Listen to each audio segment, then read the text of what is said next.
చూసారుగా ఈ స్పాట్లో ఎలాంటి విజువల్స్ని మీరు చూశారు. వందల కార్లు, వేల కొద్ది బైకులు, ఆటోలు, ఇతరత్ర కార్లు 3-4 రోజులుగా ఇలా ముంపులోనే ఉండిపోయాయి. వరద తగ్గాక అవన్నీ ఇప్పుడు బురదలో దర్శనమిస్తున్నాయి. కొన్ని అయితే ఏ చెట్టు కొమ్మకో లేకపోతే ఏ బండరాయిల మధ్య తగులుకుని ఆగిపోయి కూడా బయటపడుతున్నాయి. కలర్ పోయాయి, డోర్లు పోయాయి, టైర్లు డ్యామేజ్ అయిపోయాయి, లోపలంతా మిషనరీ పాడైపోయింది. ఈ బురదలో కూరుకుపోయిన వాహనాలు అసలు నిజానికి పనికొస్తాయా లేదా అన్న సందేహం ఓవైపు ఉంటే, రిపేర్లకు అయ్యే ఖర్చు ఇప్పుడు తడిసి మూపడవడం మాత్రం ఖాయంగా కనిపిస్తోంది. మరోవైపు ఈ వాహనాలు ఎక్కడ అని వెతుక్కునే పనిలో చాలామంది ఉన్నారు. ఎక్కడ వాహనం పార్క్ చేశారో, వరద ఎటువైపు వెళ్ళిందో, అసలు అది ఎక్కడ దాకా కొట్టుకుపోయిందో ఆ పరిసర ప్రాంతాల్లో సెర్చ్ చేస్తున్న పరిస్థితి అయితే మనకి కనిపిస్తోంది.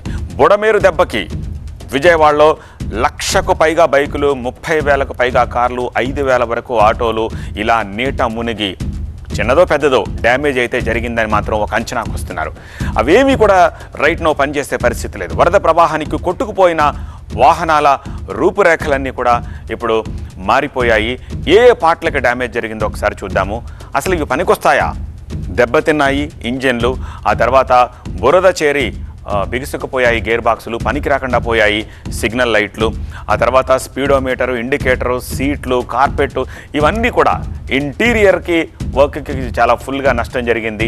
సో ఇవేమీ పనికొచ్చే పరిస్థితి అయితే ప్రజెంట్ అయితే కనిపించట్లేదు. సో వీటికి ఇప్పుడు రిపేర్లకు ఎంత అవుతుంది, ఇవన్నీ క్లెయిమ్కి ఉన్నాయా లేవా, క్లెయిమ్కి ఎలా వస్తాయో, క్లెయిమ్ ఇస్తారా లేదా, 100% ఇస్తారా లేదా మ్యాటర్ చూడాలి. ఇప్పుడు ఈ విజువల్ అయితే ఒక కారు షోరూమ్ బయట పార్క్ చేసిన వాహనాలు, ఇవన్నీ కొత్త కార్లు.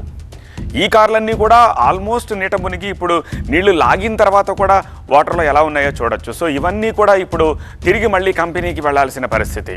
సో ఇవి ఇలా ఉంటే ఇక సాధారణ సామాన్యులు లేకపోతే మధ్యతరగతి వాళ్ళు, వాళ్ళ బైకులు, కార్ల పరిస్థితి ఏంటో మీకు చెప్పాల్సిన అవసరం లేదు.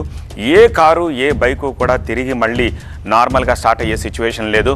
సో వరదలో కొట్టుకుపోయి నీళ్లలో నానిన వాహనాలు చాలా వరకు కూడా డ్యామేజ్ అయిపోయాయి.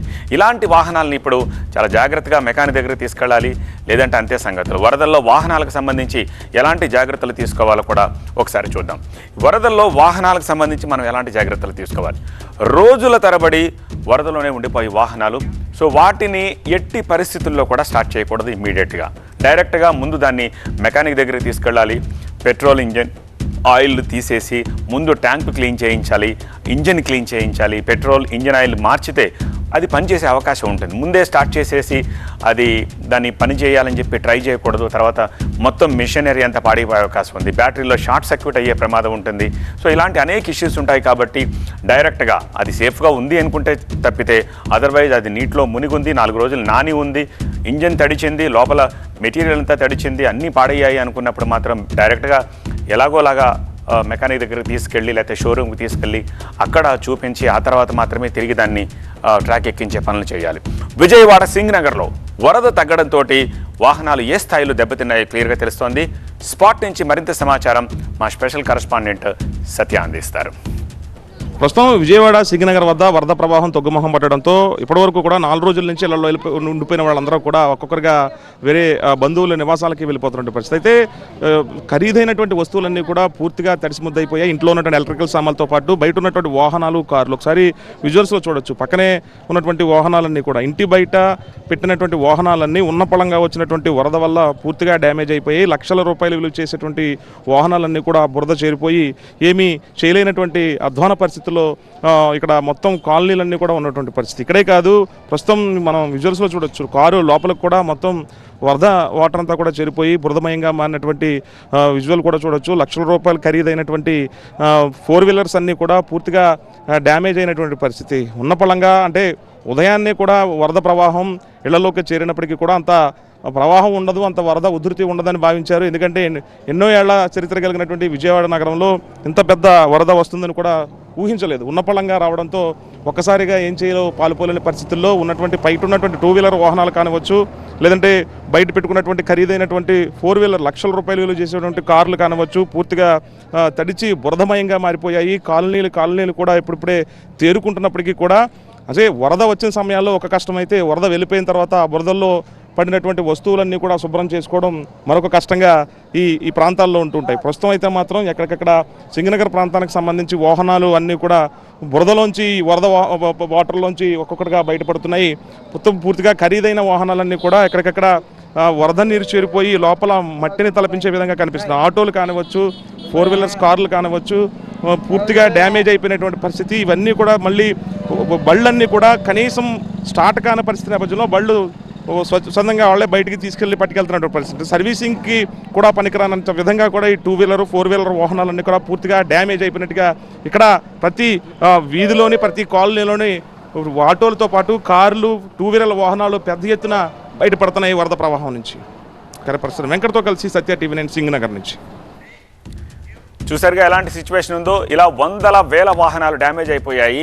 కానీ చాలా వాహనాలు వరదలో గల్లంతైపోయాయి. ఇప్పుడు వాటిని ట్రేస్ చేసే పనిలో కూడా కొంతమంది పడ్డారు. మా బండి ఎక్కడుందో జాడ తెలిస్తే చెప్పండి అని కాలనీలన్నీ జల్లెడ పెడుతున్నారు కూడా కొంతమంది. ఇక దెబ్బతిన్న కార్లు, బైకులు, ఆటోలు అయితే రిపేర్ల కోసం ఇప్పుడు మెకానిక్ షాపులకు క్యూ కడుతున్నాయి. సో వాటికి రిపేర్ చేయడానికి అవుతుందా అవదా, ఒకవేళ అయితే ఎంత టైం పడుతుంది, ఎంత ఖర్చు అవుతుందో అన్న ఆందోళన వాహనదారుని కంగారెత్తిస్తోంది. రైట్ నౌ మా ప్రతినిధి క్రాంతి విజయవాడలో ఒక మెకానిక్ షాప్ దగ్గర ఉన్నారు. సో అక్కడ సిచ్యువేషన్ ఏంటి? క్రాంతి, ఏమంటున్నారు వాహనదారులు, మెకానిక్స్ ఏమంటున్నారు? ఇవి రిపేర్ అయ్యే పరిస్థితి ఉందా, లేకపోతే ఎంత ఖర్చు అవుతుంది? సో వీటికి ఏదైనా సొల్యూషన్ ఉందా ఎక్కడైనా? దాని గురించి ఏం చెప్తున్నారు? ఖచ్చితంగా ప్రజెంట్ మనం చిట్టినగర్లో ఉన్నటువంటి ఓ మెకానిక్ షాప్ దగ్గర ఉన్నాము. ఇక్కడ చూస్తే కనుక జస్ట్ చిన్న షాప్ ఇది. ఇక్కడ దాదాపు 10ల సంఖ్యలో 2 వీలర్ బళ్ళు మనకు కనిపిస్తున్నాయి. ఇలా ఈ దారి పొడవునా ప్రతి షాప్లోనూ ఇదే పరిస్థితి కనిపిస్తూ ఉంది. 2 వీలర్ బళ్ళు, 4 వీలర్, 3 వీలర్ ఇలా ఎక్కడ చూసినా కూడా తమ బళ్ళు డ్యామేజ్ అయిపోయాయని చెప్పి భారీ ఎత్తున మెకానిక్ షాప్లోకి తీసుకుని వస్తున్నారు. మెకానిక్స్ కూడా బళ్ళని రిపేర్ చేసేటటువంటి పనులు పడ్డారు. ఎన్ని బళ్ళు వచ్చినాయండి?